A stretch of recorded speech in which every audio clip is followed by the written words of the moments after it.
மத்தேயு சுவிசேஷம் 5ஆம் அதிகாரம் 11-12 சொல்லுது, என் நிமித்தம் உங்களை நிந்தித்து துன்பப்படுத்தி பலவித தீமையான மொழிகளையும் உங்கள் பேர் பொய்யாய் சொல்வார்களானால் பாக்கியவான்களாய் இருப்பீர்கள்.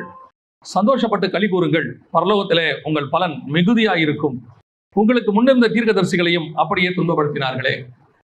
பொதுவாக நாம் எல்லோருமே சந்தோஷமா இருக்க வேண்டும் என்று விரும்புகிறோம். இந்த வாழ்றது ஒரு வாழ்க்கை, அநேகர் சொல்லுவாங்க வாழ்றது ஒரு வாழ்க்கை, அதை நம்ம சந்தோஷமா வாழணும் அப்படின்னு சொல்லுவாங்க. ஆக்சுவலாக அந்த சந்தோஷமா இருக்கிறதுக்காக தான் நம்ம ரொம்ப கஷ்டப்படுறோம், எல்லாமே செய்கிறோம். சம்பாதிக்கிறது, சேர்க்கறது, கட்டுறது எல்லாமே எதுக்காக அப்படின்னு கேட்டிங்கன்னா நம்ம சந்தோஷமா இருக்கணும் அப்படின்னு சொல்லி. ஒரு காலகட்டம் வரைக்கும் பெற்றோர் மூலமாக நம்ம சந்தோஷமா இருக்கிறோம். அதுக்கப்புறமா என்ன செய்கிறாங்கன்னா நம்மளை படிக்க வைக்கிறாங்க. எதுக்காகனா பின்னாட்கள் நம்ம கஷ்டப்படக்கூடாது, சந்தோஷமா இருக்கணுன்றது என்ன செய்கிறாங்க, இப்போவே படிப்பு கொடுக்குறாங்க. படித்து முடிக்கும் போது வெறும் படிப்பு பத்தாது, உன் வாழ்க்கைக்கு ஒரு வேலை தேவை, சம்பாதிக்கணும், அப்போதான் நீ சந்தோஷமா இருக்க முடியும் அப்படின்னு சொல்லி ஒரு வேலை வாங்கி கொடுக்குறாங்க. வேலை நல்ல சம்பளம் வந்த உடனே இது இல்லை சந்தோஷம், கல்யாணம் பண்ணி வச்சாதான் உண்மையான சந்தோஷம் அப்படின்னு சொல்லி ஒரு கல்யாணம் பண்ணி வைக்கிறாங்க. நமக்கு சந்தோஷமா இருக்கிறோமா இல்லையாங்கிறது அப்புறம் வேற விஷயம். கல்யாணம் பண்ண பிறகு அப்புறம் கல்யாணம் பண்ணி வைக்கிறாங்க. கல்யாணம் பண்ண உடனே கல்யாணம் பண்ணுறது ஒரு பெரிய சந்தோஷம் இல்லை, ஒரு குழந்தை பிறந்தாதான் அந்த குடும்பத்தில் ஒரு சந்தோஷம். இல்லைன்னா பாவம் அவங்க 2 பேருன்றுவாங்க. அந்த 2 பேரும் கல்யாணம் பண்ணவங்களுக்கு குழந்தை இல்லாட்டி என்ன சொல்லிடுவாங்க, பாவம் அவங்களுக்கு குழந்தையே இல்லை, என்ன போங்க ஒரு சந்தோஷமே இல்லை அந்த குடும்பத்தில் அப்படிம்பாங்க. அப்போ சந்தோஷங்கிறது எதுன்னு இருக்குது, அடுத்து குழந்தை பிறக்கிறதுல இருக்குது. அப்போ குழந்தை பிறந்த பிறகு என்ன சந்தோஷம் அப்படின்னு கேட்டீங்கன்னு சொன்னா, திருப்பி அதே பழைய ரொட்டீன். இந்த பிள்ளையை வளர்த்து அதுக்கு ஒரு படிப்பு கொடுத்து அதுக்கு ஒரு கல்யாணம் பண்ணி அதுக்கு ஒரு குழந்தை பிறந்தா அதுக்கு ஒரு சந்தோஷம், பேர பிள்ளையை பார்க்கறதுல. இப்படி இந்த சந்தோஷம் ரவுண்ட் அடிச்சுக்கிட்டே இருக்குது. ஆக்சுவலா உண்மையான சந்தோஷம் அப்படிங்கிறது எதுல தான் இருக்கு, எப்படிதான் போகுது அப்படின்னா ஒவ்வொரு காலகட்டத்திலும் இந்த சந்தோஷம் மாறுகிறது. இதுக்கு நடுவில் ரட்சிக்கப்படாமல் இருந்தா டிவி பார்க்கறதுல ஒரு சந்தோஷம், கிரிக்கெட் பார்க்கறதுல ஒரு சந்தோஷம், சினிமா பார்க்கறதுல ஒரு சந்தோஷம். ரட்சிக்கப்பட்டுட்டோம் அப்படின்னு கேட்டீங்கன்னா சர்ச்சுக்கு வர்றதுல ஒரு சந்தோஷம், பண்டிகை கொண்டாடுறதுல ஒரு சந்தோஷம், அப்புறம் ட்ரெஸ் வாங்குறதுல ஒரு சந்தோஷம். இப்படி இந்த சந்தோஷமானது அப்படி பார்த்தா பிரிஞ்சு இருக்குது. யாருக்கு எது சந்தோஷம் அப்படிங்கிறது, இந்த குழந்தைகளுக்கு வேற சந்தோஷம் இருக்குது, பெரியவங்களுக்கு வேற சந்தோஷம் இருக்குது, குடிக்கிறவங்களுக்கு ஒரு சந்தோஷம் இருக்குது. அப்படி எல்லாரும் வச்சிருக்காங்க, ஒரு சந்தோஷத்தை வச்சிருக்கிறாங்க. ஆனால் இங்கே உண்மையான சந்தோஷம் எது, மெய்யான சந்தோஷம் எது? நாம் அத்தனை பேருமே இந்த சந்தோஷத்துக்கு தான் இயங்குறோம். அப்பப்போ வருது, அப்பப்போ போகுது, டெம்பரவரி. இங்க இருக்கிற எல்லாமே டெம்பரவரி, எதுவுமே பர்மனன்ட் கிடையாது. இந்த பூமியில நீங்க பார்க்குற எல்லாம் டெம்பரவரி, சந்தோஷமும் டெம்பரவரி. உண்மையான சந்தோஷம் எது, மெய்யான சந்தோஷம் எது அப்படின்னு பார்த்தா, இயேசு ஒரு சந்தோஷத்தை வித்தியாசமா சொல்றாரு. ஒரு சந்தோஷத்தை குறித்து சொல்லும் பொழுது வித்தியாசமா சொல்றாரு. என்ன சொல்றாருன்னா, என் நிமித்தம் உங்களை நிந்தித்து பலவித தீமையான மொழிகளை உங்கள் பேர் பொய்யாய் சொல்வார்களானால் என்னவாயிருப்பீர்கள், பாக்கியவான்களாய் இருப்பீர்கள். சந்தோஷப்பட்டு களி கூறுங்கள். இதுக்கு எதுக்கு நான் சந்தோஷப்படணும்? இப்படி யாராவது சொன்னா நான் சந்தோஷப்பட முடியுமா? என்னை பத்தி பொய்யான காரியம் சொன்னா சந்தோஷம்ன்றதை விட்டுருங்க, என்னை பத்தி மெய்யா சொன்னாலே சந்தோஷப்பட முடியுமா? என்னை பத்தி ஒருத்தர் உண்மையை சொல்றாரு, உண்மையை பத்தி இன்னைக்கு பேசுறாங்கன்னு வச்சுக்கோங்க. இன்னைக்கு யூடியூப் எல்லாம் வந்துருச்சு. அப்ப அதை பேசுறாங்க, உண்மையா பேசுறாங்கன்னு வச்சுப்போம். உங்களால அதை பார்த்து சந்தோஷப்பட முடியுமா? என்னை பத்தி உண்மையை பேசிட்டாங்க, பரவாயில்ல, ரொம்ப சந்தோஷமாக இருக்கு, நான் எவ்வளவு பெரிய திருடங்கிறத அவங்க சொல்லிட்டாங்க, நான் எவ்வளவு பெரிய ஆளு, எவ்வளவு மோசமானவங்கிறத அவங்க சொல்லிட்டாங்க, சந்தோஷப்படுவீங்களா? சந்தோஷம் வராது. இப்ப இயேசு என்ன சொல்றாரு, உங்களை பத்தி என் நிமித்தம் பொய்யாய் சொல்வார்களானால், இயேசுவின் நிமித்தம் பொய்யாய் சொல்வார்களானால் நீங்கள் என்னவாயிருங்கள், சந்தோஷப்பட்டு களி கூறுங்கள். அதுல ஒரு வார்த்தை சொல்றாரு, உங்களை நிந்தித்து துன்பப்படுத்தி. இதுக்கு பின்னாடி ஒரு சந்தோஷம் இருக்கு. இதுல ஒரு பிராக்டிக்கலான விஷயத்தை நான் உங்களுக்கு சொல்றேன். இந்த பூமியிலே கிறிஸ்துவின் நிமித்தம் படக்கூடிய சந்தோஷம், மற்ற சந்தோஷம்லாம் இருக்கு, நான் இல்லைன்னு சொல்லல. அது அவ்வப்போது வரும், போகும், நீங்கள் அனுபவிக்கிறீர்கள். அந்தந்த காலகட்டத்தில் அது ஆண்டவர் கொடுக்குறாரு, போகுது, அது வேற விஷயம். இதெல்லாம் தாண்டி ரட்சிப்பின் சந்தோஷம்னு ஒண்ணு இருக்குது. 51ஆம் சங்கீதத்துல தாவீது சொல்றாரு, அது உங்களுடைய ரட்சணிய சந்தோஷத்தை என்னை விட்டு எடுக்காமலும் அப்படிங்கிறாரு. அது ரட்சிக்கப்பட்ட உடனே நம்ம ஆத்மாக்குள்ள வரக்கூடியதான ஒரு சந்தோஷம், அதெல்லாம் இருக்கு, இல்லைன்னு சொல்லல. இதையெல்லாம் தாண்டி நான் அடுத்த லெவலுக்கு சொல்றேன். இதெல்லாம் தாண்டி அடுத்து நீங்க பாத்தீங்கன்னு சொன்னா வசனம் சொல்லுது, என் நிமித்தம் உங்களை நிந்தித்து துன்பப்படுத்தி அப்படிங்கிறது. இது எல்லா நிலையிலும் இருக்கு. நீங்க இயேசுவை ஏற்றுக்கொண்டீங்கன்னா, ஏற்றுக்கொண்ட புதுசுல உங்க வீட்டில் உங்களுக்கு ஒரு துன்பம் உண்டு, ஒரு நிந்தனை உண்டு. ஈவந்தோ நான் சொல்றது, நீங்க கிறிஸ்தவ குடும்பமா இருந்து ரட்சிக்கப்பட்டீங்கன்னா, ரட்சிக்கப்படாத கிறிஸ்தவ குடும்பத்துல இருந்து ரட்சிக்கப்பட்டாலே உங்களுக்கு ஒரு துன்பம் உண்டு. அப்ப யோசிச்சு பாருங்க, ரட்சிக்கப்படாத குடும்பத்தில இருந்து மற்ற மதத்துல இருந்து நீங்க ரட்சிக்கப்பட்டு வரும்போது எவ்வளவு இருக்கும் துன்பம். கிறிஸ்தவர்கள்னு பேர் கிறிஸ்தவர்கள் சொல்ற இடத்துல இருந்து நீங்க ரட்சிக்கப்பட்டு வரும்போது உங்களுக்கு பல துன்பம் இருக்கு, நிந்தனை இருக்குது. அப்படி இருக்கும்போது நீங்க ஒருவேளை இயேசுவை அறியாத மார்க்கத்துல இருந்து வரும்போது அங்கிருந்து வந்து அவங்களுக்கு எவ்வளவு துன்பம் இருக்கும். இதெல்லாம் கிறிஸ்துவின் நிமித்தம் வரக்கூடிய நிந்தை, துன்பம். ஆண்டவர் சொல்றாரு, இது நிமித்தம் நீங்கள் என்ன செய்யுங்கள், சந்தோஷப்பட்டு களி கூறுங்கள். எப்படிங்க சந்தோஷப்பட்டு நான் களி கூறுறது? நான் தான் உபத்திரத்துக்கு நடுவில் போறேனே. பல நேரங்களில் எங்களுக்கு போன்கள் வரும், சிலர் கேட்பாங்க, இன்னும் என் கணவர் ரட்சிக்கப்படல, என் வீட்டார் ரட்சிக்கப்படல. சில நேரத்தில் சொல்லுவாங்க, என் குடும்பத்தில் யாருமே ரட்சிக்கப்படல, சகோதரி ஒரு பெண் மட்டும் ரட்சிக்கப்பட்டிருப்பாங்க. அதெல்லாம் இருக்கிறதுலே கடினமான சுச்சுவேஷன். நம்ம ஈஸியாக சொல்லிடலாம், ஆலோசனை கூட கொடுத்துடலாம். ஆனால் ஆலோசனை சொல்லும் போதே எனக்கு மனசில் கொஞ்சம் கஷ்டம் இருக்கும். எப்படி தான் இவங்களாம் சமாளிக்கிறாங்களோ. ஒரு வீட்டில் அப்படியே அவர்கள் தேவனை அறியாத வேறொரு மதத்தை சார்ந்தவர்கள், ரொம்ப ஆர்த்தடாக்ஸ் அவங்க. அதுக்கு நடுவில் இந்த ஒரு பெண் மாத்திரம் ரட்சிக்கப்பட்டாங்க. இவங்க வீட்டுக்குள்ள இருக்கிறது எவ்வளவு கடினம் தெரியுங்களா? அதாவது இவங்க பைபிள் வாசிக்க முடியாது, ஜெபம் பண்ண முடியாது, எதுவுமே செய்ய முடியாது. அவங்க வாசிக்கிற மெத்தடு அதெல்லாம் பார்த்தீங்கன்னா வித்தியாசமா இருக்கும். போய் குளிக்க போகும்போது பாத்ரூம்ல நின்று பைபிள் வாசிக்கிறது, அதுவும் பைபிளை கொண்டு போக முடியாது. பேப்பரை கிழிச்சு கொண்டு போவாங்களாம், பைபிள் பேப்பரை கிழிச்சு கொண்டு போவாங்களாம், வாசிச்சுட்டு தூக்கி போட்டுருவாங்களாம். சில நேரத்தில் அது ஒரு சகோதரி சொன்னாங்க, கசக்கி முழுங்கிடுவாங்களாம், ஏன்னா தூக்கி போறதுக்கு மனசு வராதான். அப்படி அவங்க ஒரு சகோதரி சொன்னாங்க, எங்க வீட்டில் யாருமே கண்டுபிடிக்க முடியாத நான் பைபிளை மறைச்சு வச்சிருக்கிறேன் அப்படிமா. இதுக்கு நடுவுல ஒருவேளை அவர்கள் இயேசுவை ஏற்றுக்கொண்டார்கள்னு தெரிஞ்சிருச்சுன்னு வச்சுக்கோங்க, அது அதை விட பாடு. அதுக்கப்புறம் சிசிடிவி கேமராவே வேணாம், வீட்டில் இருக்கிற எல்லா கண்ணும் அவங்கள தான் பார்த்துக்கிட்டு இருக்கோம். என்ன போன் பார்த்தா கூட என்ன பார்க்குறேன், யார்கிட்ட பேசினா யார்கிட்ட பேசுறேன், கொஞ்சம் வெளியே போனா போதும் எங்க போற, அப்படி பயங்கர ஸ்ட்ரிக்ட் ஆயிரும். ஆண்களுக்கே இது கஷ்டம், பெண்கள் நிலைமையை நினைச்சு பாருங்க. அப்ப இயேசு சொல்றாரு, இது நிமித்தம் நீங்கள் சந்தோஷப்படுங்கள். அது எப்படிங்க சந்தோஷப்படுறது? இவ்வளவு கஷ்டத்தை நான் அனுபவிச்சிருக்கிறேன், இவ்வளவு கஷ்டத்துக்கு நடுவுல நான் கடந்து போய் கொண்டிருக்கிறேன். அப்படி இருக்கும்போது நான் சந்தோஷப்பட்டு களி கூற முடியுமா அப்படின்னு கேட்டீங்கன்னா, இங்கேயும் சந்தோஷப்பட முடியும். வசனம் சொல்லுது, பரலோகத்தில் உங்கள் பலன் மிகுதியாக இருக்கும், அங்கேயும் சந்தோஷப்பட முடியும். அதை பத்தி நம்ம பின்னாடி பார்க்கலாம். இங்க நான் எப்படி சந்தோஷப்படுறது, இங்க நான் சந்தோஷப்படுறதுக்கு எப்படி அது வாய்ப்பு, இவ்வளோ பிரச்சனைக்கு நடுவில் என்னால் சந்தோஷமா இருக்க முடியுமா அப்படின்னும் போது, நான் வசனத்தை படிச்சுட்டே வரும்போது நம்ம ஆண்டவர்கிட்ட மட்டும் ஒரு ஸ்பெஷாலிட்டி உண்டு. எது ஒண்ணுமே பேச்சுக்கு சொல்ல மாட்டாரு, அத்தனைக்கும் பிராக்டிக்கல் இருக்கும். இந்த பைபிள்ல செய்ய முடியாத ஒரு விஷயத்தை அவர் சொல்லவே மாட்டார். நம்மளால செய்ய முடிஞ்சதை மட்டும்தான் சொல்லுவார், செய்ய முடியாத எதையுமே சொல்ல மாட்டார். அதாவது நல்ல தேவ மனுஷனா இருந்து நல்ல தேவ ஊழியமா இருந்துச்சுன்னா நீங்கள் உபத்திரவம் இல்லாமல் மேல வரவே முடியாது. ஏன்னா வசனம் உங்களுக்கு உபத்திரம் உண்டுன்னு தான் சொல்லியிருக்கேன் ஒழிய உபத்திரவம் இல்லைன்னு சொல்லலை. எந்த இடத்துலயாவது ஆண்டவர் உபத்திரம் இல்லைன்னு சொல்றாரா? எல்லா இடத்துலயும் உபத்திரம் உண்டுன்னு தான் சொல்றாரு. அப்படின்னா இந்த உபத்திரவத்துக்கு நடுவுல ஒரு சந்தோஷத்தை கர்த்தர் கட்டளையிடுகிறார். அந்த சந்தோஷத்தை அனுபவிக்க தெரிஞ்சுக்கணும். இப்ப பாருங்க, ஸ்வீட் சாப்பிடுறது எப்படி இருக்கும்? சந்தோஷமா இருக்குமா இருக்காதா? இருக்கும்ல. சுகர் உள்ளவர் ஸ்வீட் சாப்பிடும்போது அவருக்கு எப்படி இருக்கும்? அவருக்கு ஸ்வீட் சாப்பிடணும் ஆசை இருக்கும். ஆனா உள்ளுக்குள்ள என்ன இருக்கும்? எங்க சுகர் எகிரிடுமோ, நிறைய சாப்பிடலாமா ஆசை இருக்கும். வேணாம், கொஞ்சமா எடுத்துக்கிறேன், சாப்பிடாம இருக்க முடியாது. ஆனா இதே நேரத்துல பாவக்காய் சாப்பிடும்போது எப்படி இருக்கும்? ஆனா நல்லா பாவக்காவை பத்தி தெரிஞ்சவங்க எப்படி சாப்பிடுவாங்க? இல்ல ஒரு சுகர் உள்ளவங்களே பாவக்காய் எப்படி சாப்பிடுவாங்க? சந்தோஷமா சாப்பிடுவாங்க. அதுக்கு நடுவில் அவங்களுக்கு ஒரு சந்தோஷம் இருக்கும். என்னன்னா, இது சுகருக்கு நல்லது, உடம்புக்கு நல்லது, இதை சாப்பிட்டா வயிற்றுல இருக்கிற பூச்சி எல்லாம் செத்துரும். ஆனா சாப்பிடும்போது கொஞ்சம் எப்படி இருக்கும்? கசப்பா தான் இருக்கும். ஆனா கன்ஃபார்மா இது உடம்புக்கு நல்லது அப்படின்னு சொல்லி அந்த கசப்புலையும் அவர்கள் என்ன செய்கிறார்கள்? ஒரு சந்தோஷத்தை பார்க்கிறார்கள், அதை உணர்கிறார்கள். அதே மாதிரி தான் நம்ம வாழ்க்கையில பல நேரங்களில உபத்திரவத்துக்கு நடுவிலே கடந்து போகிறோம். உபத்திரவம் வாழ்க்கையில நியமிக்கப்பட்ட ஒரு பார்ட். உபத்திரவமே இல்லை, உபத்திரவம் ஒரு பார்ட். ஒரு சூழ்நிலையில் அது வரும், சைக்கிள் மாதிரி ஒவ்வொரு காலகட்டத்தில் வரும். அப்புறம் ஆசீர்வதிக்கப்படுவோம், உயர்த்தப்படுவோம், அடுத்த லெவலுக்கு போவோம். அடுத்த லெவலுக்கு போனால் அங்கே ஒரு சோதனை இருக்கும். இப்போ இயேசுக்கே பாருங்க, கீழே ஒரு சோதனை, உப்பரிக்கையின் மேலே ஒரு சோதனை, மலைக்கு மேலே ஒரு சோதனை. கீழே சோதிச்சாச்சு, இயேசு ஜெயிச்சிட்டாரு, அதோட விட்டுட்டு போயிட்டானா? இல்ல, மலைக்கு மேலே இயேசு போயிட்டாரு. இப்பவும் சோதனை, சோதனையில் இயேசு ஜெயிச்சிட்டாரு. பிசாசு என்ன ஆயிட்டான்? பிசாசு எங்க போயிட்டான்? இயேசு விட்டுட்டு போயிட்டானா?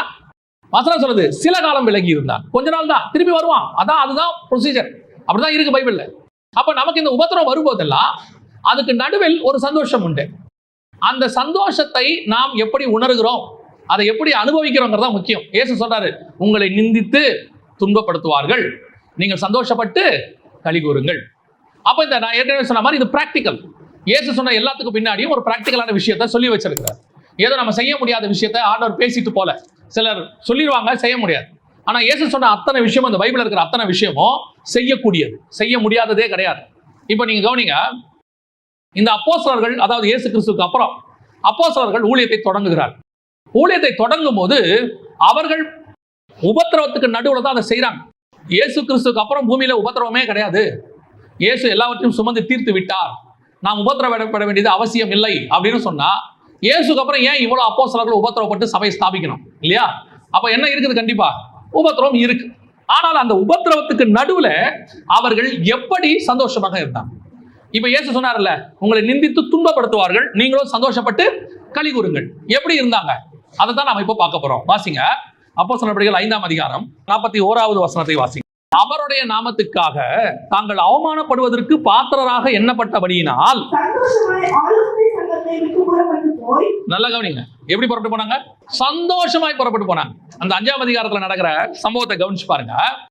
அப்போஸ்தலர்களை கூப்பிட்டு ஜெயில வச்சுட்டு மறுநாள் கூப்பிட்டு பாக்குறாங்க. பார்த்தா அவங்க மேல ஒரு குற்றம் இல்லை. உங்க வசனம் சொல்லுது, கமாலியல் சொல்லிட்டாப்ல, தேவனால் உண்டாயிருந்ததனால் அதை ஒழித்து விட உங்களால் கூடாது, தேவனோடு போர் செய்கிறவர்களாய் காணப்படாதபடிக்கு பாருங்கள் என்று 39வது வசனம் சொல்றார். அப்பொழுது அவர்கள் அவனுடைய யோசனைக்கு உட்பட்டு அப்போஸ்தலரை வரவழைத்து அடித்து இயேசுவின் நாமத்தை குறித்து பேசக்கூடாது கட்டளையிட்டு அவர்களை விடுதலை ஆக்கினாங்க. அவங்க மேல ஒரு தப்பும் இல்லை, அவங்கள ஒன்றும் பண்ணவும் முடியாது.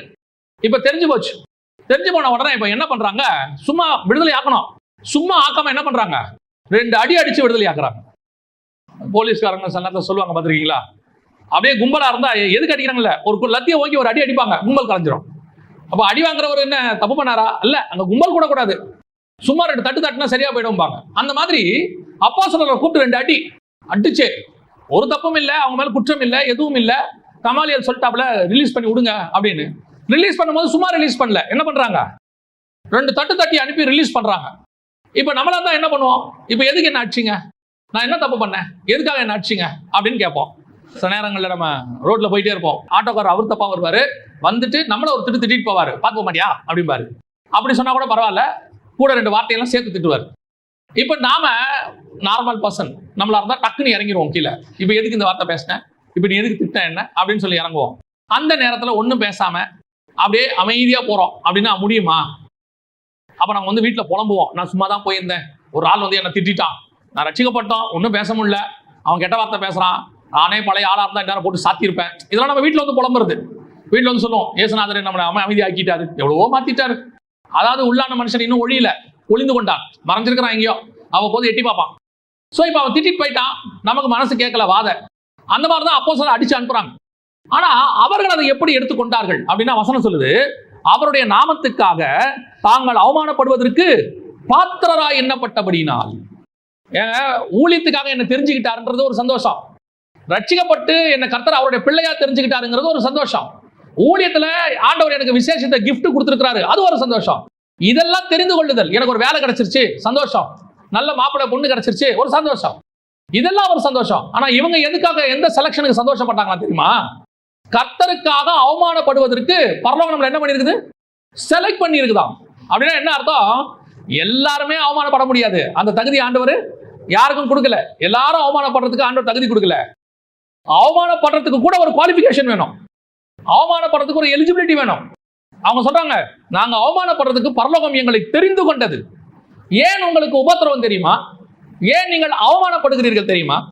நீங்கள் அவமானப்படுவதற்கு என்று பரலோகம் உங்களை தெரிந்து கொண்டது. நீங்க சொல்றீங்க இதே காரியம் தான், ஆனா அவனுக்கு ஒரு பிரச்சனை இல்லைங்க, நல்லா இருக்கிறான். பரலோகம் அவனை அவமானப்படுவதற்கு தெரிந்து கொள்ளவில்லை. புகழ்ச்சி அடைவதற்கு மட்டும்தான் தெரிந்து கொள்ளப்படுதல் நீங்க நினைக்காதீங்க, அவமானப்படுவதற்கும் தெரிந்து கொள்ளப்படுதல் உண்டு. எல்லாரும் சிலுவையில் அறையப்பட தெரிந்து கொள்ளப்படவில்லை, இயேசு கிறிஸ்து தான் சிலுவையில் அறையப்பட தெரிந்து கொள்ளப்பட்டார். அவர் அதுக்கு தேவனுடைய குமாரனா இருந்தா தான் அது முடியும். எல்லாருக்கும் அந்த பாக்கியம் கிடைக்காது. இப்ப பாருங்க, பவுல மினிஸ்ட்ரிக்கு பிரிக்கும் போது ஆண்டவர் சொல்றாரு, அவன் என் நிமித்தம் துன்பப்படுவதற்கு. அவன செலக்ஷன் என்ன செலக்ஷன் தெரியுமா? துன்பப்படுவதற்கான செலக்ஷன். என்ன ஆசி ராஜாவா தெரிந்துகிட்டாருங்கிறது வேற. தாவீது சொல்றாரு, அவர் ராஜாவா கர்த்தர் தேர்ந்தெடுத்தார், இஸ்ரவேலுக்கு ராஜாவாக என்னை தேர்ந்தெடுத்தார், ஆடுகளுக்கு பின்னால் அலைந்து கொண்டிருந்த என்னை, அது ஓகே. ஆனா மோசே எதுக்கு தெரிஞ்சுக்கிட்டாரா தெரியுமா? பார்வோன் குமாரத்தின் மகனா இருந்தேன், ஆனா கர்த்தர் அங்கிருந்து என்ன எதுக்கு தெரிந்து கொண்டார்னா, தேவ ஜனங்களோடு கூட துன்பத்தை அனுபவிக்க தெரிந்துட்டார். அதுக்கு ஒரு செலக்ஷன் இருக்குது. நீ படுகிற பாடு, நீங்க படுற கஷ்டம், சிந்துற கண்ணீர் ஆண்டவர் பார்க்கறாரான்னு கேக்குறீங்களே, ஆண்டவர் பார்க்கல, ஆண்டவர் செலக்டே பண்ணி வச்சிருக்கிறாரு உங்களை. நீங்க தான் அதை கடந்து போக முடியும், உங்களால மட்டும்தான் அந்த வேதனையை தாங்க முடியும். உங்களை தவிர உன் குடும்பத்திலயோ உன் சொந்தக்காரங்களோ வேற யாருக்கும் அந்த தகுதி இல்லைங்கிறார் ஆண்டவர். யோசிச்சு பாருங்க, எவ்வளவு பெரிய விஷயம். கர்த்தர் அவங்களை அப்படி செலக்ட் பண்றாராமா, அந்த உபத்திரவத்திற்கு என்று, பாடுகளுக்கு என்று. எல்லாராலையும் அது முடியாது, அத்தனை பேருக்கும் அது. இப்போ யோசிச்சு பாருங்களேன், நான் வாசிக்கும் போது எனக்கு ரொம்ப ஆச்சரியமா இருந்துச்சு. கோடான கோடி தூதர்கள் நிக்கிறாங்க பரலோகத்துல, கோடான கோடி தூதர்கள் நிக்கிறாங்க. நிக்கும் போது சாத்தானும் வந்து நிக்கிறான். அத்தனை பேருக்கு நடுவுல ஆண்டவர் அவனை பார்த்து ஒரு கேள்வி கேட்கிறாரு, உத்தமனும் சன்மார்க்கனும் நீதிமானும் யோபுவின் மேல் கண் வைத்தாயோ? கூப்பிடும் போது கேட்கிறாரு, என் தாசனாகிய யோபுவை கண் வைத்தாயோ, பாத்தியா யோபுவை பாத்தியா? இப்ப யோபுவை கர்த்தர் எதுக்கு செலக்ட் பண்ணிருக்காரு? உபத்திரவத்துக்கு செலக்ட் பண்ணிருக்காரு. ஆனா உபத்திரவத்துக்கு யோபு கூட 3 ஃப்ரெண்ட்ஸ் இருக்காங்க, அவங்கள செலக்ட் பண்ணல. யோபு வீட்டுல நிறைய பேர் இருக்காங்க, அவங்கள செலக்ட் பண்ணல. யோபுவின் தேசத்துல நிறைய பேர் இருக்காங்க, அவங்கள செலக்ட் பண்ணல. ஆனா செலக்ட் பண்ணது யார? யோபுவை. அப்படி செலக்ட் பண்ணதுனாலதான் யோபுவின் பெயர் பரலோகத்தில் சொல்லப்பட்டது. யோபுவின் பேர் எப்படி இருக்குது? பரலோகத்தில் சொல்லப்படுது. வேற யார் பேரும் பரலோகத்தில் சொல்லப்படல. எலிபாஸ் பேர் சொல்லப்படல, எலிகு பேர் சொல்லப்படல, யார் பேரும் சொல்லப்படல. யோபுவின் பெயர் சொல்லப்படுது. ஏன்? அவன் தெரிந்து கொள்ளப்பட்ட பாத்திரம். எதுக்கு தெரிந்து கொள்ளப்பட்ட பாத்திரம்? எனக்காக உபத்திரவப்படுவதற்கு.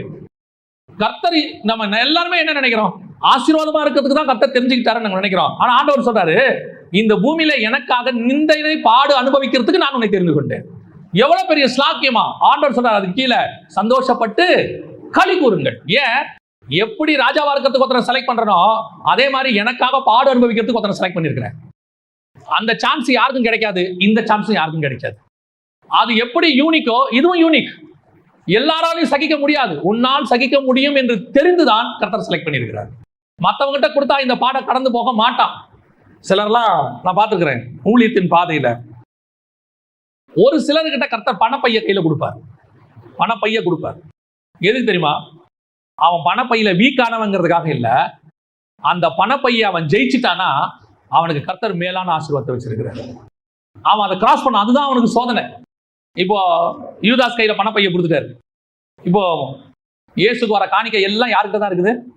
யூதாஸ் கையில தான் இருக்குது. எதுக்கு அவன் கையில அதை கொடுத்தாரு தெரியுமா? பின்னாடி 30 வெள்ளி காசுக்கு உனக்கு சோதனை வரப்போகுது. இந்த காசு உனக்கு ஒண்ணும் இல்லை நீ நினைக்கணும். இந்த காசு வரும் போகும்னு நினைக்கும். ஏன்? ஆஸ்திகளால் ஊழியம் பண்ணவங்க இருக்கிறாங்க. லூக்கா 8:1, 2 யோவானாலும் சூசன்னாலும் இருக்கிறாங்க, தங்கள் ஆஸ்திகளால் ஊழியம் பண்ணினார்கள். அவ்வளவு பணம் வரும். அதே நேரத்தில் ஒரு நாள் மனுஷகுமாரனுக்கு தலை சாய்க்க இடம் கூட இருக்காது. நமக்கு டாக்ஸ் கட்ட பணம் கூட இருக்காது. ஒரு 5000 பேருக்கு சாப்பாடு வாங்க 200 பணம் இருக்காது. ஆனால் அதே நேரத்தில் நமக்கு பணம் ஆஸ்திகள் வந்து சேரும், காணிக்க வரும் போகும். இந்த பணம் நிரந்தரம் அல்ல, நீ தெரிஞ்சுக்கணும் யூதாஸ். அதுக்கு தான் பணப்பைய அவங்க கையில் கொடுத்து வச்சாரு. ஏன்? இந்த பணப்பைய நீ பாரு, இது நிரந்தரம் இல்லைன்னு புரிஞ்சுக்கோ. ஏன் தெரியுமா? பின்னாடி உனக்கு இதுல ஒரு சோதனை வரப்போகுது. அந்த சோதனை வரும்போது தெரியணும், இந்த 30 வெள்ளி காசு ஒண்ணுமே இல்ல, இயேசு கிறிஸ்து தான் மேலானவர், அவர் விலையேற பெற்றவர். அந்த சோதனையை கடக்கிறதுக்கு கர்த்தர் அவனுக்கு முன்னாடியே சொல்லி கொடுக்கிறாரு. பல நேரங்களில் கர்த்தர் உன்னை அனுமதிக்கிற காரியங்கள் எதுக்கு தெரியுமா? பின்னாடி வரக்கூடிய சோதனையை ஜெயிப்பதற்கு. You are selected for that. நீங்கள் கர்த்தர் உங்களை அதுக்கென்று தேர்ந்தெடுக்கிறார். நீங்க நினைக்கிறீங்க, அப்பா இல்ல, அம்மா இல்ல, யாருமே இல்ல, நான் வந்து கஷ்டப்பட்டு குடும்பத்தை நடத்திட்டு இருக்கிறேன், எனக்கு மட்டும் ஏன்? ஏன்னா நீ சூசன். அப்பா இருந்து அம்மா இருந்து, அப்பா சம்பாரிச்சு போட்டு அம்மாவும் வேலைக்கு போய் சம்பாரிச்சு 2 பேரும் சேர்ந்து ஒரு பையனை வளர்க்குறாங்க. அது 1,00,000 பேர் அப்படி செய்வாங்க. ஆனா 1,00,000த்துல ஒருத்தருக்கு தான் உன்ன மாதிரி ஒரு வாழ்க்கை கிடைக்கும். யாரும் ஏங்க இந்த கஷ்டமான வாழ்க்கை எனக்கு தேவையா? நீ நினைக்கிற இது கஷ்டமான வாழ்க்கைன்னு, ஆனா இது உனக்கு செலக்ட் பண்ணி கொடுத்த வாழ்க்கை. எதுக்கு தெரியுமா? உன் பரலோகத்தில் உன் பலன் மிகுதியாக இருப்பதற்கு. பரலோகத்தில் உன் பலன் மிகுதியாக இருக்கும். பூமியிலையும் சந்தோஷப்பட்டு களி கூறுங்க. அப்போஸ்தலர்கள் என்ன செஞ்சாங்களா? ஆலோசனை சங்கத்தை விட்டு எப்படி போனாங்களா? சந்தோஷமாய் புறப்பட்டு போய். அவன் சொன்னா இயேசு பத்தி பேசக்கூடாதுன்னா அடுத்த வசனம் சொல்லுது, தினந்தோறும் தேவாலயங்களிலும் வீடுகளிலும் இடைவிடாமல் உபதேசம் பண்ணி இயேசுவே கிறிஸ்து என்று பிரசங்கித்தார்கள். நான் சந்தோஷமா சொல்வேன், இயேசுதான் தேவன் என்று. ஏன்? என்ன கர்த்தர் அதுக்குன்னே செலக்ட் பண்ணியிருக்கிறார். அவமானப்படுறதுக்குன்னு செலக்ட் பண்ணியிருக்கிறார். எவ்வளவு பேர் இதை நீங்க நெகட்டிவா பார்க்காம இதே விஷயத்த பாசிட்டிவா பார்க்கணும். இந்த உபத்திரவத்துல நான் தான் சமாளிக்க முடியும், அதுக்கு தான் பரலோகம் என்ன செலக்ட் பண்ணியிருக்குது. இதை கடந்து போறதுக்கு என்னால முடியும் நம்பி பரலோகம் செலக்ட் பண்ணியிருக்குது. நம்ம என்ன சொல்றோம்? எனக்கு மட்டும் தாங்க இந்த பிரச்சனை, எல்லாரும் நல்லா இருக்கிறாங்க, நான் ஏன், எனக்கு மட்டும் ஏன் அப்படின்னு கேக்குறீங்களா? நீ மட்டும் தான் சூசர், நீ மட்டும் தான் செலக்ட் பண்ணப்பட்டவர். அப்படி செலக்ட் பண்ணவங்களுக்கு மட்டும்தான் அது நடக்கும். அதை நெகட்டிவா என்ன பாக்குறோம்? நான் வேதனைப்படுறேன். இல்ல இல்ல, பரலோகம் என்ன செலக்ட் பண்ணி இது கொடுத்துருக்குது. பாருங்க, டெண்டுல்கர் கிரிக்கெட் விளையாடுறாரு, சரியா, 100 அடிக்கிறாரு, உடனே கொண்டு கோடி கணக்கில் கொட்டி கொடுக்குறாங்க, விளம்பரம் கூட்டு போறாங்க, ஊர் ஊரா கூட்டு போறாங்க. இப்போ அப்படியே ஒரு ராணுவ வீரன் உட்காந்து அப்படி பனிமலையில இருந்து குளிர்ல உட்காந்து அந்த பார்த்துக்கிட்டே இருக்கிறான். அவன் என்ன நினைப்பான் தெரியுமா? அவர் கிரவுண்ட்ல விளையாடி 100 அடிச்சுட்டு எவ்வளோ பணம் வாங்கிட்டு போறாரு, நான் இந்த குளிர்ல இங்கே உட்காந்துருக்கேன், மாசம் மாசம் சம்பளம் கொடுக்குறாங்க, ஒரு காலகட்டத்துக்கு அப்புறம் என்னை அமுச்சு விட்டுருவாங்க அப்படின்னு அவன் நினைச்சான்னா அவன் வேலையை அவன் நெகட்டிவா நினைக்கிறான்னு அர்த்தம். அவன் என்ன தெரியுமா நினைப்பாரான்? அவர் விளையாடி அவர் சம்பாரிச்சு அவர் குடும்பத்தை காப்பாற்ற போறாரு, நானும் இந்த நாட்டை காப்பாற்றுவதற்கு என்று காஷ்மீர்ல உட்கார்ந்துருக்கிறேன். அவரால் இந்தியாவுக்கு பெருமை, என்னால இந்தியாவுக்கு பாதுகாப்பு. இன்னொரு டெண்டுல்கர் வர முடியும், ஆனா நான் கொடுக்குற உயிரை இன்னொருத்தர் கொடுக்க முடியாது. அதுதான், இதுதான் பாசிட்டிவா பாக்குறது. உன்னை எண்ணி ஊழியத்துல கொண்டு வந்து அவமானப்படுற இடத்துல கர்த்தர் ஏன் வச்சிருக்கிறாரு? ஏன் உன்னை எண்ணி கேவலம் பேசுறான்? எல்லாரையும் பேசுறானா? எல்லாரையும் திட்டுறானா? எப்ப திட்டுவான் தெரியுமா? நீ அவமானப்பட பாத்திரராய் பரலோகம் என்னைக்கு நினைக்குதோ அன்னைக்கு உன்னை திட்ட தொடங்குவான். ஒருத்தவனை திட்ட தொடங்கும் போது நீங்க நினைச்சுக்கணும், ஒருத்தர் உங்களை உபதிரவப்படுத்த நினைக்கும் போது நீங்க நினைச்சுக்கணும், ஓகே ரைட்டு, பரலோகம் நம்மளை என்ன பண்ணி வச்சிருக்குது? சூஸ் பண்ணி இருக்குது. கர்த்தர் என்னை வேறு விரித்திருக்கிறார். முதலாவது, அவர்கள் எதற்கு சந்தோஷப்பட்டார்கள்? கர்த்தர் நிமித்தம் அவமானப்படுவதற்கு சந்தோஷப்பட்டார்கள், நிந்திக்கப்படுவதற்கு சந்தோஷப்பட்டார்கள். அதான் ஆண்டவர் சொல்றாரு, என் நிமித்தம் நீங்கள் நிந்தித்து துன்பப்படுத்தப்படுவீர்கள், சந்தோஷப்பட்டு களி கூறுங்கள். இரண்டாவது வாசிங்க, அப்போஸ்தலர் நடபடிகள் 13ஆம் அதிகாரம் 50 முதல் 52 வரைக்கும் வாசிங்க. யூதர்கள் பக்தியும் கனமுமுள்ள ஸ்திரீகளையும் பட்டணத்து முதலாளிகளையும் எடுத்துவிட்டு பவுலையும் பர்னபாவையும் துன்பப்படுத்தும்படி செய்து தங்கள் எல்லைகளுக்கு புறம்பாக அவர்களை துரத்திவிட்டார்கள். இவர்கள் தங்கள் கால்களில் படிந்த தூசியை அவர்களுக்கு எதிராக உதறி போட்டு இக்கோனியா பட்டணத்துக்குப் போனார்கள். சீஷர்கள் சந்தோஷத்தினாலும் பரிசுத்தாவியினாலும் நிரப்பப்பட்டார்கள். இப்போ ரெண்டாவது பார்ட், முன்னாடி அடிச்சான் உதைச்சான் துன்புறுத்தினா, அது ஒரு பார்ட். இப்போ ரெண்டாவது பார்ட் என்ன தெரியுமா? ஊருக்குள்ளேயே வாழ விட மாட்டேங்கிறான். அதுக்கு முன்னாடி உள்ள சம்பவங்கள்லாம் போய் பாருங்க. ஒரு கூட்டம் பவுல் மேல பொறாமையினால் நிறைந்து நல்ல பிரசங்கம் பண்றாரு பவுல். பிரசங்கம் பண்ண உடனே ஒரு பெரிய கூட்டம் வந்துருச்சு. 44ஆம் வசனம், அடுத்த ஓய்வு நாளிலே கொஞ்சம் குறைய பட்டணத்தார் அனைவரும் தேவ வசனத்தை கேட்கும்படி கூடி வந்தார்கள். யூதர்கள் ஜனக்கூட்டங்களை கண்டபோது பொறாமையினால் நிறைந்து, இப்படி ஒரு கூட்டம் இருக்குது. இது ரெண்டாவது பார்ட். கர்த்தர் உங்களை வல்லமையா எடுத்து பயன்படுத்தினா, கர்த்தர் உங்களை யூஸ் பண்ணா, அல்லது கர்த்தர் உங்க கூட இருந்தா, கர்த்தர் உங்க மூலமா மகிமைப்பட்டா, ஒரு பெரிய கூட்டம் உங்களை சுத்தி வருதுன்னு நினைச்சா ஒரு பெரிய கூட்டத்துக்கு பொறாமை வரும். அந்த கூட்டத்துக்கு உங்களை பார்த்தா என்ன வரும்? ஒரு பொறாமை ஒண்ணு வரும்.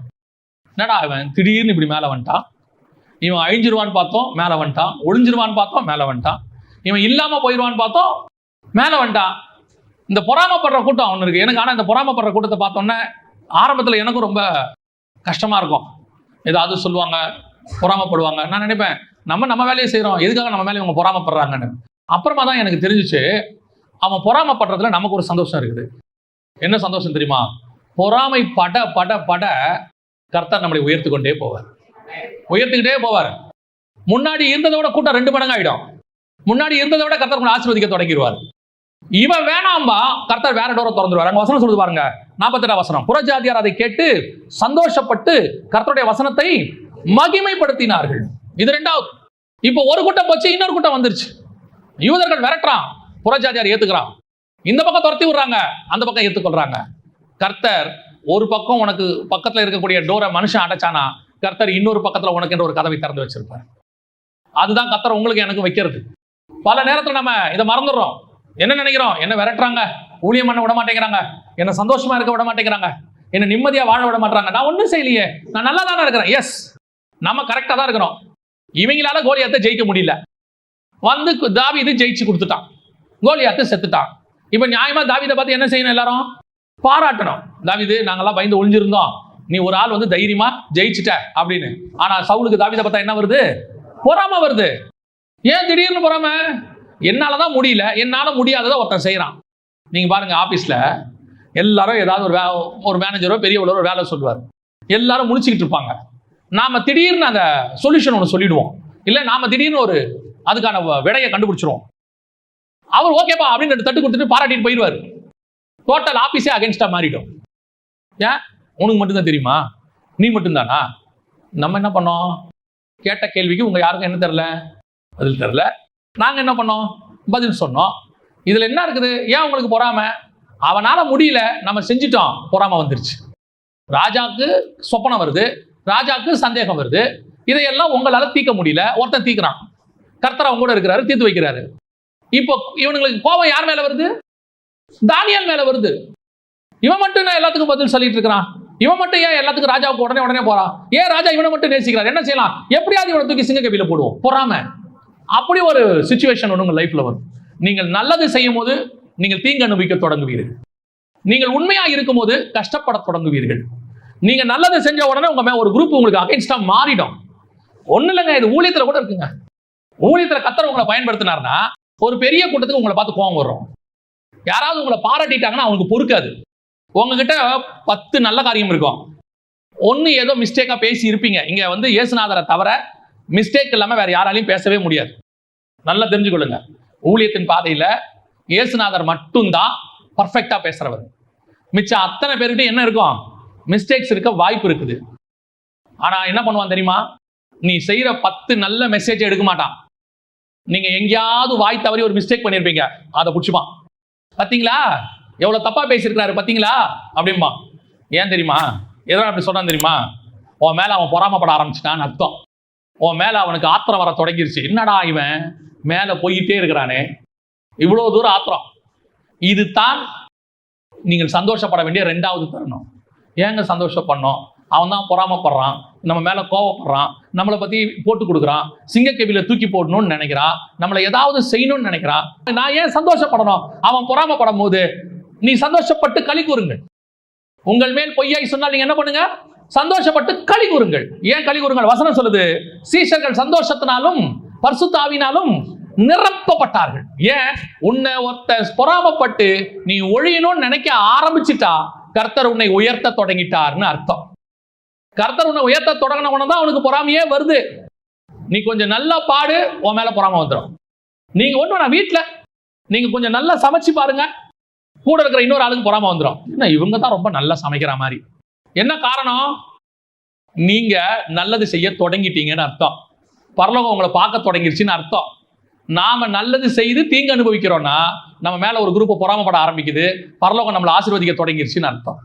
இதுதான் இன்னைக்கு நடக்குது. இன்னைக்கு பூமியில இருக்கிற மிக முக்கியமான விஷயம் அதான். அவனும் நல்லது செய்ய மாட்டான், நாம நல்லது செஞ்சாலும் பொறாமப்படுவான். நம்மளை எப்படியாவது கவுக்கணும்னு நினைப்பான், நம்மளை எப்படியாவது கீழே தள்ளணும்னு நினைப்பான், சிங்கக்கவியில தூக்கி போடணும்னு நினைப்பான். ஆனா ஒண்ணு மட்டும் நிச்சயம், தேவன் நம்மளை உயர்த்தி மேலே உட்கார வைக்க போகிறார். அதை நினைச்சு நீங்க சந்தோஷப்பட்டு களி கூறணும். என்ன என் சகோதரர்கள் குழியில போட்டாலும் சரி, நான் எங்க அப்பாவுக்கிட்ட ரொம்ப நெருக்கமா இருக்கிறேன்னு என் கூட பிறந்தவங்க எனக்கு லாஸ்ட் வெறுப்பு. அதனால என்ன பண்ணாங்க? பொறாமையில எங்க அப்பா எனக்கு தனி ட்ரெஸ் தைச்சு கொடுத்தாருன்னு கோவத்துல என்ன அடிச்சு குழியில போட்டாங்க. இவனுங்க பொறாமப்பட்ட உடனே எனக்கு இவங்க மேல கோபம் வர்றது இயல்பு, ஆனா எனக்கு வராது. ஏன்? இவன் பொறாமப்படுறானா பரலோகம் என்னை உயர்த்த தொடங்கிருச்சுன்னு அர்த்தம். நான் எகிப்துக்கு போக போறேன், பிரதமர் ஆகிறதுக்கான வாய்ப்பு நெருங்கிருச்சுன்னு அர்த்தம். நான் அந்த ரூட்டில் அந்த அழைப்புக்குள்ள வந்துட்டேன்னு அர்த்தம். அவன் துரத்தி விட்டா தான் நான் எகிப்துக்கு போக முடியும். நான் எகிப்துக்கு போனா தான் பிரதமராக மாற முடியும். அப்ப அதுக்கு இவன் பொறாமப்பட வேண்டியது என்னவா இருக்குது? அப்ப நான் எதுக்கு சந்தோஷப்பட்டு களி கூறணும் தெரியுமா? நீ பொறாமப்படு, நான் என் ஊழியத்தின் மேலே போக போகிறேன்னு அர்த்தம். நான் அடுத்த அழைப்புக்கு போக போறேன்னு அர்த்தம். எனக்கு கர்த்தர் வச்சிருக்கிற அடுத்த நிலையை நான் அடைய போகிறேன். ஏன்னா இந்த நிலைமையில நீ பொறாமப்பட்டினா தான் அதை பார்க்கிற தேவன் நினைப்பாரு, ஆரம்பிச்சிட்டியா, சரி இன்னும் கொஞ்சம் பொறாமப்படுத்துவோம், இன்னும் கொஞ்சம் வயிறை எரிய விடுவோம். அவன் கண்ணுக்கு முன்னாடி உங்களுக்கு ப்ரொமோஷன் வந்துடும்.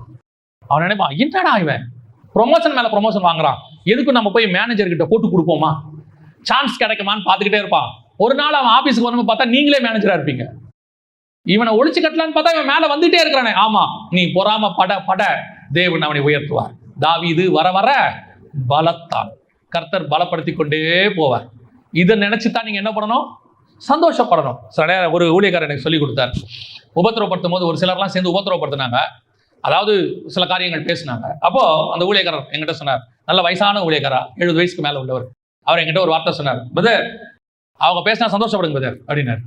என்ன பாஸ்டர் இப்படி சொல்றீங்க, நான் எவ்வளோ மனசு கஷ்டத்தில் உட்காந்துருக்கிறேன். பிரதர் அவங்க உங்க மேல உண்மையை சொன்னாங்கன்னா போய் ஆண்டவர்கிட்ட சொல்லி மன்னிப்பு கேட்டு சரியாயிடுங்க. பொய் சொல்றாங்களா, சந்தோஷப்படுங்க. ஏன்? அவங்க சொன்ன பொய்க்காக கர்த்தர் உங்களை உயர்த்துவார். ஒரு பெரிய ஊழியர் சொல்லி கொடுத்தாரு. எனக்கு அப்பதான் புரிஞ்சிச்சு, எந்த ஒரு விஷயத்தையும் கர்த்தர் நன்மைக்கு எதுவாய் தான் நடத்துகிறார். அவங்க பல தீமை நிந்தை மொழிகள் உண்மையில் பொய்யாய் சொன்னால் களி கூறுங்கள். ஏன்? உன்னை உயர்த்துகிற காலம் வந்துருச்சுன்னு அர்த்தம். உன்னை பொறாமைப்படுகிறவன் உன் எதிரில் வந்து நிக்கிறானா, அவனை பார்த்து நீங்க வெறுப்பாக கூடாது, அவன் மேல கோவப்படக்கூடாது.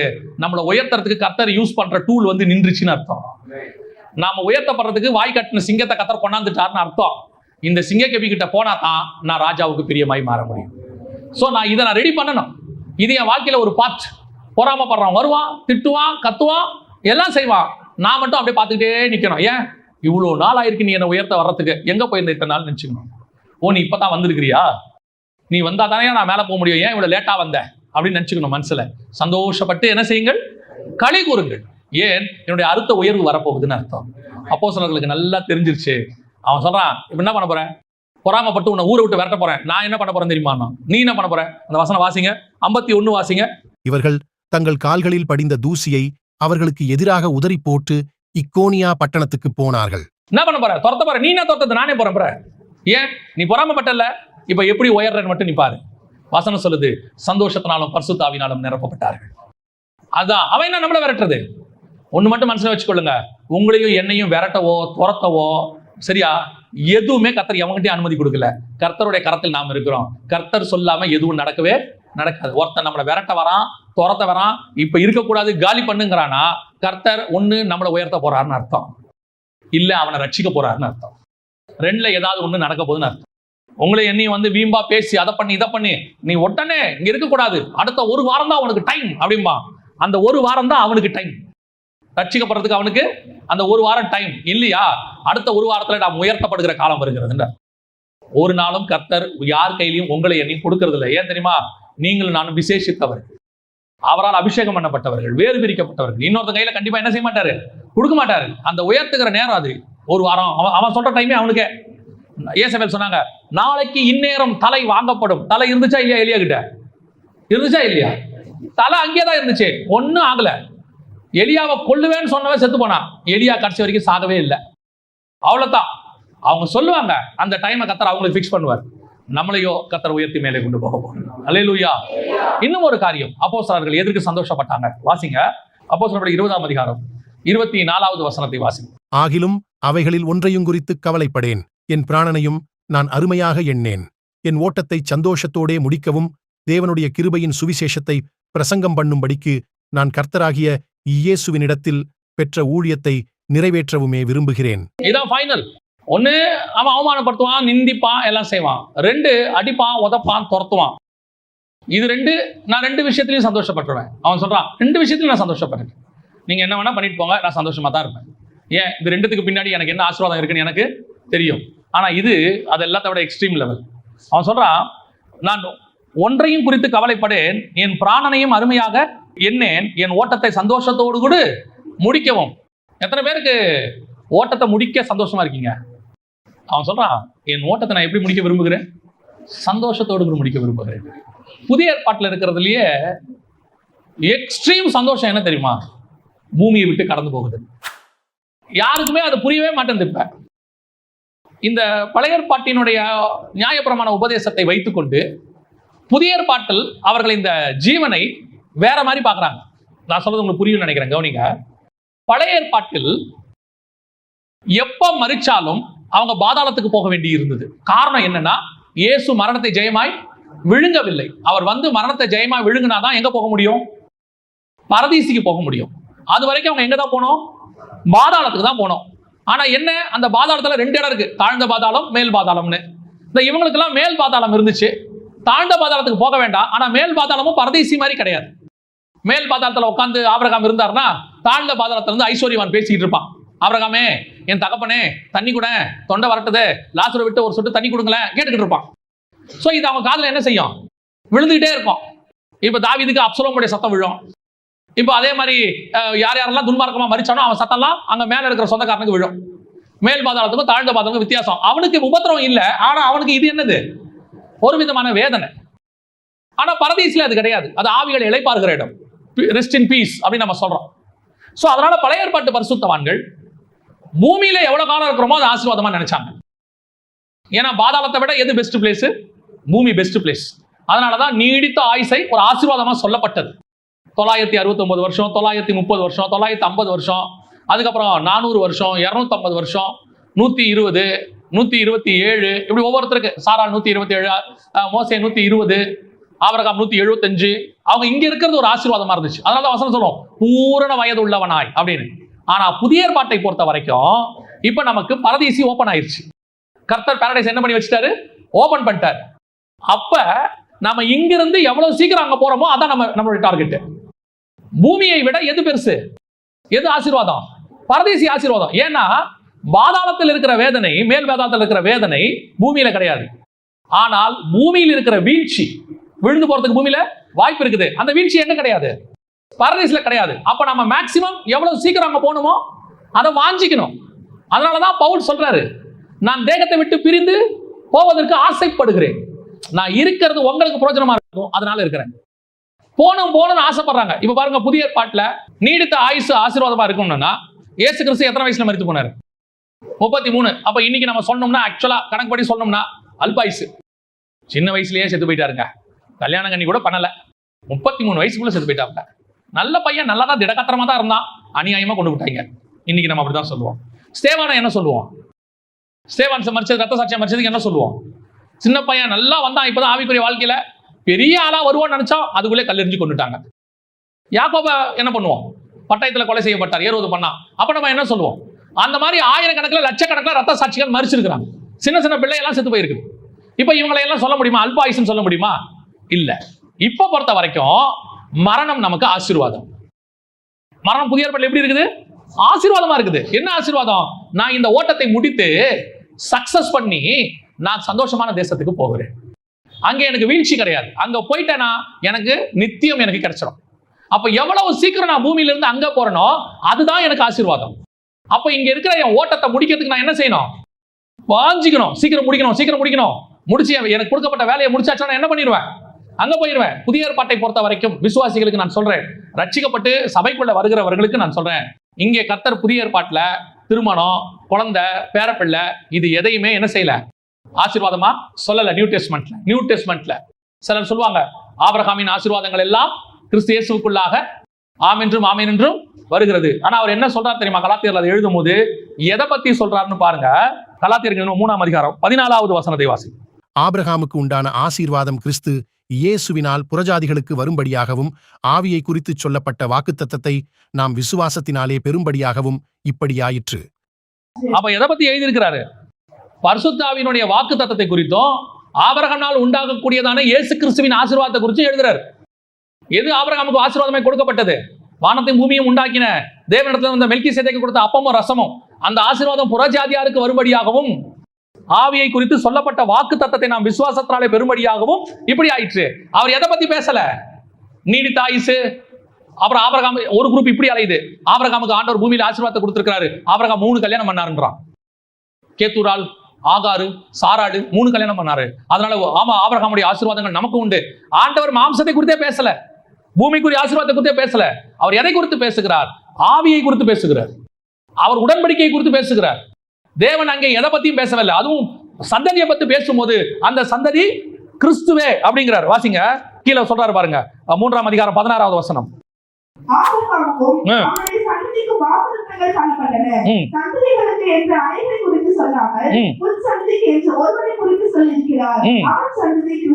அப்ப என்ன சொல்றாரு இங்க? உலகத்தினுடைய ஆசீர்வாதத்தை பத்தியே பேசல. ஒரு குரூப் இன்னைக்கு சொல்லிட்டு இருக்குது, ஆபிரகாமுடைய உலக ஆசீர்வாதம், நீடித்த ஆயுசு, 175 வயசு, பூமிக்குரிய ஆசீர்வாதம், இதை பத்தியே பைபிள் பேசல. புதிய ஏற்பாட்டை பொறுத்த வரைக்கும் எவ்வளவு சீக்கிரம் முடித்து விட்டு தேவனை சந்திக்க போகிறோமோ அது ஆசீர்வாதம். எவ்வளவு சீக்கிரம் பரதீசிக்கு போக ஆசைப்படுகிறோமோ அது ஆசீர்வாதம். இதுலதான் அவன் சந்தோஷமா சொல்றான், ஓட்டத்தை சந்தோஷத்தோடு கூட முடித்து. என்ன அற்புதமான வார்த்தை பாருங்க. அவன் எந்த வார்த்தையை சொல்றான்? நான் இதை பத்தி எல்லாம் சொல்லலப்பா, என் அருமையா என்னேன், என் ஓட்டத்தை சந்தோஷமான முடியணும். எனக்கு ஒரு வேலை கொடுத்தார் ஆண்டவரு, நான் முடிச்சிட்டேன். இல்லப்பா வயசு 45 தானே ஆகுது, 45 வரைக்கும் இருந்திருக்கிறேன், போதும், பிரைஸ் தி லார்ட். என்னாச்சு? வேலை முடிஞ்சிடுச்சு, சொல்ல வேண்டிய சுவிசேஷம் சொல்லியாச்சு, பண்ண வேண்டிய ஊழியத்தை பண்ணியாச்சு, எழுத வேண்டிய நிருபத்தை எழுதியாச்சு, இனி என்ன பண்ண போறேன்? கிளம்பலாம். என்னப்பா பேரப்பிள்ளையெல்லாம் பார்க்க வேண்டாமா? எதை வாஞ்சிக்கிறேன்? ஓட்டத்தை முடிக்க, சந்தோஷமாய் முடிக்க வாஞ்சிக்கிறேன். I want to finish my work. அதுதாங்க சந்தோஷம். இன்னைக்கு அது அப்போஸ்தலர்களுக்கு நல்லா தெரியுது. அதனாலதான் அவங்க எப்ப வரும்னு காத்திருந்தாங்க. நான் என் ஓட்டத்தை ஜெயமாய் முடித்து. இந்த எண்ணம் நமக்கு வரணும். இதுலதான் சந்தோஷம் இருக்குது. நீங்க இந்த பூமியில ஒவ்வொரு நாள் இருக்கிற சந்தோஷத்தை விட பரலோகத்தில் இருக்கிற ஒவ்வொரு நாளும் சந்தோஷம். இப்படி வச்சுக்கோங்க, எது சந்தோஷம்? பூமியில மனைவி, பிள்ளைகள், குடும்பம், வேலை, வெட்டி, டெய்லி ஆபீஸ் போக வர, டிராபிக், தூசி, இந்த பிரச்சனை, இதோடு கூட இருக்கிறது சந்தோஷமா? பரதீசில மரித்து போன பரிசுத்தவான்கள் அத்தனை பேரோடு கூட, இயேசுவோடு கூட நித்தியத்தில் இருக்கிறது சந்தோஷமா? யோசிச்சு பாருங்க, எது சந்தோஷம்னு. ஒரு சிலருக்கு இதுதான் சந்தோஷமா தெரியுது, பூமி தான், இதை பத்தி தான் அவன் பேசுறான், இதைத்தான் விரும்புறான். காரணம், அவனுக்கு இன்னும் உண்மையான சந்தோஷம் எதுவென்று தெரியவில்லை. ஆண்டவர் சொல்றாரு, பரலோகத்திலே உனக்கு சந்தோஷம் உண்டு. இப்போ 3 வகையான மக்களை பார்த்தோம். 3 வகையான மக்களை நாம் பார்த்தோம். ஒன்று, நீ கிறிஸ்துவின் நிமித்தம் அவமானப்பட, கிறிஸ்துவின் நிமித்தம் நிந்தையை அனுபவிக்க. 2, கிறிஸ்துவின் நிமித்தம் துரத்தப்பட, வாழ விடாம பொறாமை கொடுக்கிற கூட்டம் உன்னை வாழவே விட மாட்டாங்க. ஒரு இடத்துல நீங்க போய் பாருங்க, வாசித்து பாருங்க, எங்கெங்கெல்லாம் பவுல் போறானோ பின்னாடி போயிட்டே இருப்பாங்க.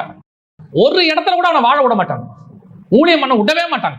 என் மனசை பாதிச்ச ஒரு விஷயம், ஒரு மனுஷன் தன் மனைவி பிள்ளைகளோட ரோட்ல கடை போட்டு, வண்டி கடை போடுவாங்க தெரியுமா, ரோட்ல வண்டி போட்டு அவர் என்ன பண்ணிட்டு இருந்தாரு, அன்றாடம் அவர் சாப்பாட்டுக்கு சம்பாரிச்சுக்கிட்டு இருந்தார். நல்ல மனுஷன். நான் அங்க போய் சாப்பிடுவேன் அந்த வண்டி கடையில. அவரு குடும்பமா உழைப்பாங்க, அந்த பிள்ளைகள் வரைக்கும் எல்லாரும் உழைப்பாங்க. அவர் வந்து எல்லாம் எடுத்து கொடுப்பாரு. அந்த சகோதரி வந்து கூட நின்று ஹெல்ப் பண்ணுவாங்க. அந்த பசங்க தட்டு கழுவுவாங்க. ரொம்ப குடும்பமா வேலை செய்வாங்க. நல்லா சம்பாதிச்சாங்க, சந்தோஷமா இருந்தாங்க. ஒரு 2-3 வருஷம் திடீர்னு அந்த கார்னர் பில்டிங்ல ஒரு பெரிய ஹோட்டல்காரன் இடம் வாங்கினான். இடத்த வாங்கி அவன் என்ன பண்ணா, அப்படியே அந்த ஹோட்டலை பெருசா கட்டி ரெஸ்டாரண்ட், நான் பேர் சொல்ல விரும்பல, பெரிய ரெஸ்டாரண்ட் போட்டான். அவன் ரெஸ்டாரண்ட் போறான், இவர் வண்டி கடையில கூட்டம் முக்கியது, ஏன்னா டேஸ்டா இருக்கும். கூட்டம் முக்கியது, அவன் ரெஸ்டாரண்ட்ல ஆள் இல்லை. அவன் என்ன பண்ணான் தெரியுமா, இந்த மனுஷனை போலீஸை வச்சு ரோட்ல கடை போட்டிருக்கேன்னு சொல்லி காசு கொடுத்து அந்த கடையே காலி பண்ணிட்டான். அந்த இடத்துல நிக்காதானே, அவர் வேற இடத்துல போய் கடை போட்டிருப்பாரு, எங்க போட்டார் தெரியல, அதுக்கப்புறம் அவரை பார்க்க முடியல. நான் என்ன நினைக்கிறேன், தான் வாழ்வதற்கு இன்னொருத்தனுடைய வாழ்க்கையை அழிக்கிற கூட்டம். நீ என்ன பண்ணணும், அந்த வண்டி கடையில் கூட்டம் வருதா, அதை விட ரெஸ்டாரண்ட்ல டேஸ்டா போட்டிருந்தீங்கன்னா ஆட்டோமேட்டிக்கா ஜனங்க எங்க வந்துட போறாங்க, ரெஸ்டாரண்ட்டுக்கு வர போறாங்க. உன்னால அவனை நேரடியா என்ன பண்ண முடியல, மோதி பார்க்க முடியல, ஜெயிக்க முடியல. அதுக்கு நீ என்ன பண்ற, தந்திரமா அவனை தூக்கிட்ட. அந்த மாதிரி ஒரு கூட்டம் ஆவிக்குரிய வாழ்க்கையில் இருக்கும், உன் கூடவே இருக்கும். உன் ஆவிக்குரிய ஸ்டாண்டர்ட்ல உன் கூட மோத முடியாம தந்திரமா உன்னை தூக்கிறதுக்கு ட்ரை பண்ணுவான், விரட்ட ட்ரை பண்ணுவான், இருக்க விடாம ட்ரை பண்ணுவான், அங்க இங்க உன்னை துரத்தி விடுவான். பவுல் பிரசங்கம் பண்ணா கூட்டம் வருது, அதுக்கு பவுல் என்ன பண்ணுவான், கர்த்தர் கிரியை செய்யறாரு. விரட்டுறது யார தெரியுமா, பவுல. இருக்க விட மாட்டேங்கிறான். கடைசியில பவுல் என்ன முடிவு எடுக்கிறான் தெரியுமா, போங்கடா, உங்ககிட்ட இருக்கிறத விட புறஜாதியார்கிட்ட நான் போறேன்ட்டு போறான். உங்ககிட்ட எல்லாம் வாழ்றதை விட எங்க போயிடலாம், புறஜாதியார்கிட்ட போயிடலாம்.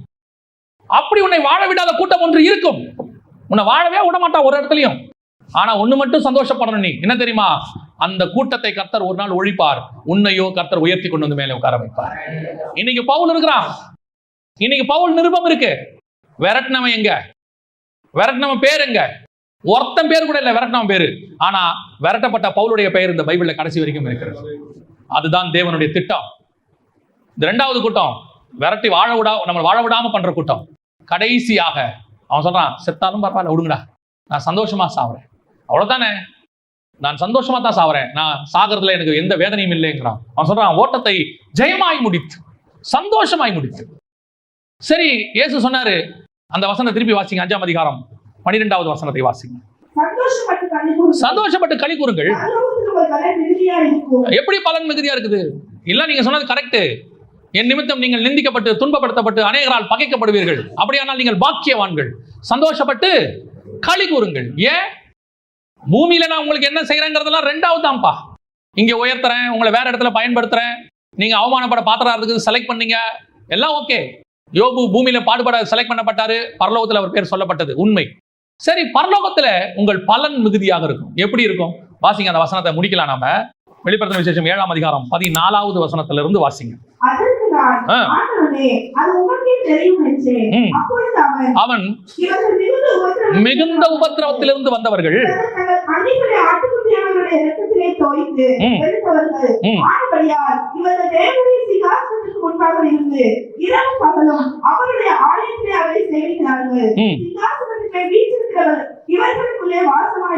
எங்க போயிட்டாங்க, சிங்காசனத்துக்கு கிட்ட போயிட்டாங்க. சிங்காசனத்துக்கு கிட்ட போயிட்டாங்க. தானியேலை சிங்கக்கேபியில போட்டவன் சிங்கக்கேபியில போய் செத்துட்டான். தாவீதை விரட்டின சவுலு தலையை வெட்டி சாவடிச்சிட்டான். ஆனா விரட்டப்பட்ட தாவீதும் துன்பப்படுத்தப்பட்ட தானியேலும் சிங்காசனத்திற்கு முன்பாக வந்து நின்றான். இதுதான் நீங்களும் நாம் விரட்டப்படுவோம், துரத்தப்படுவோம், வேதனைப்படுவோம், பூமியில கர்த்தர் உயர்த்துறாரு, அதெல்லாம் ஒரு பக்கம். ஆனா பரலோகத்துல நம்ம பலன் எப்படி இருக்கும் தெரியுமா? சிங்காசனத்திற்கு பக்கத்துல ஆட்டுக்குட்டியானவருக்கு அருகாமையில உங்களை என்னையும் கொண்டு போய் நிக்க வச்சிருந்தார். தானியேலாவது உயர்த்தப்பட்டு ராஜாவோட உட்கார்ந்தான், தாவீது உயர்த்தப்பட்டு சிங்காசனத்துல உட்கார்ந்தான். ஆனால் நீங்களும் நானுமோ என்றால் உயர்த்தப்பட்டு சிங்காசனத்துக்கு பக்கத்துல போய் உட்கார போகிறோம். எங்கே? பரலோகத்துல. வசனம் சொல்லுது, பரலோகத்துல உங்கள் பலன் மிகுதியா இருக்கும். சில நேரத்துல நம்ம படுகிற பாடு பூமியில கண்டுகொள்ளாம விட்டுருவாங்க. ஒருவேளை நாம நினைச்சுக்கலாம், நான் பண்ணது யாருக்குமே தெரியாது, நான் பண்ற மினிஸ்ட்ரி யாருக்கும் தெரியாது, ஏதோ ஒரு கிராமத்துல பண்றேன், ஏதோ ஒரு காட்டுக்குள்ள பண்றேன், நான் செய்யற உதவி யாருக்கும் தெரியாது, ஏதோ ஒரு வீட்டுக்குள்ள இருந்து பண்ணிட்டு இருக்கிறேன், நான் பண்ற ஜபம் யாருக்கும் தெரியாது, நான் மூளையில ஒரு ரூம்குள்ள அழுது பண்ணிட்டு இருக்கிறேன், நான் பண்ற மிஷனரிக்கு அனுப்புறதான ஒரு சின்ன அமௌண்ட் அது யாருக்கும் தெரியாது. யாருக்கும் தெரிய வேண்டாம். இந்த பூமியில அது ரிஜிஸ்டர் ஆக கூட வேண்டாம். யார் கண்ணுக்கும் அது தெரிய வேண்டாம், யார் காதுக்கும் அது கேட்க வேண்டாம். ஆனால் ஒருத்தர் கண்கள் அதை கவனித்துக் கொண்டே இருக்கிறது, ஒருத்தருடைய செவிகள் அதை கவனித்த வண்ணமா இருக்கிறது. ஒரு நாள் உங்களை எண்ணி கொண்டு போய் சிங்காசனத்துக்கு பக்கத்தில் உட்கார வைத்து விடுவார். நம்முடைய பலன் பரலோகத்திலே மிகுதியாக இருக்கும். பூமியிலே ஆசீர்வதிக்கப்படுவதற்காக நான் ஊழியம் செய்யவில்லை, பரலோகத்திலே நான் ஆசீர்வதிக்கப்படுவதற்காக நான் ஊழியம் பண்ணுகிறேன். பரலோகத்தில் உங்கள் பலன் எப்படி இருக்கும்?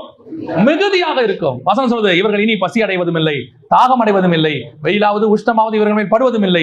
சிங்காசனத்தில் மத்தியில் இருக்கிற ஆட்டுக்குட்டியானவரை இவர்களை மேய்த்து இவர்களை ஜீவ தண்ணீருடைய நூற்றாண்டிக்கு நடத்துவார். தேவன் தாமே இவருடைய கண்ணீர் யாவையும் ஆண்டவர் கொண்டு நிற்க வச்சு இங்க பட்ட எல்லா பாடுகளுக்குமான ஆறுதலை கர்த்தர் என்ன செய்ய போகிறார்? கட்டளையிட போகிறார். இந்த சந்தோஷத்தோட தான் பாட சந்திக்கணும்.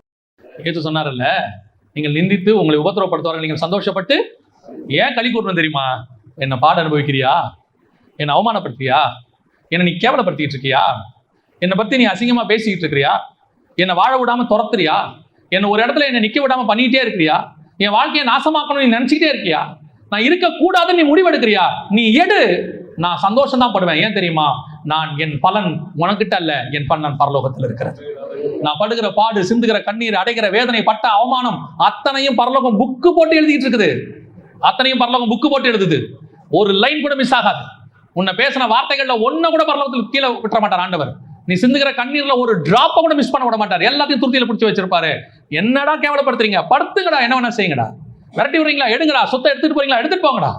நடுத்தரல என் குடும்பத்தை நிறுத்துறீங்களா? நிறுத்தி தான் பாருங்கடா. நீங்க என்ன வேணாலும் செய்யுங்க. என்னை உயர்த்துகிறவர் ஒருத்தர் இருக்கிறார். என் கண்ணீரை துடைக்கிறவர் ஒருத்தர் இருக்கிறார். அவர் என் கண்ணீரை யாவையும் துடைப்பார். அல்லேலூயா, அல்லேலூயா. நம்ம பரலோகத்தில் நம்முடைய பலன் எப்படி இருக்க போகிறது? மிகுதியா இருக்க போகுது. அதாங்க ஆசீர்வாதம். உங்க வாயிலையும் வயிற்றுலையும் அடிச்சு, உங்ககிட்ட இருந்து அநியாயமா புடுங்கி, சொத்தை புடுங்கி, அவன் பலன் வீடு கட்டி, அவன் பிள்ளைகள் டாக்டருக்கு படிச்சு, இன்ஜினியருக்கு படிச்சு எல்லாம் வரட்டும்.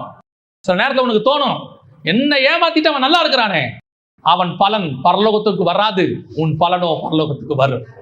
உன்னை ஏமாத்தினவர்கள் பூமியோடு கூட மடிந்து போவார்கள். நீயோ வென்றால் பரலோகத்திலே தேவனால் ஆசீர்வதிக்கப்பட்டிருப்பேன். அதை நினைச்சுதான் நம்ம என்ன செய்யணும்? சந்தோஷப்பட்டு களி கூறணும். அல்லேலூயா.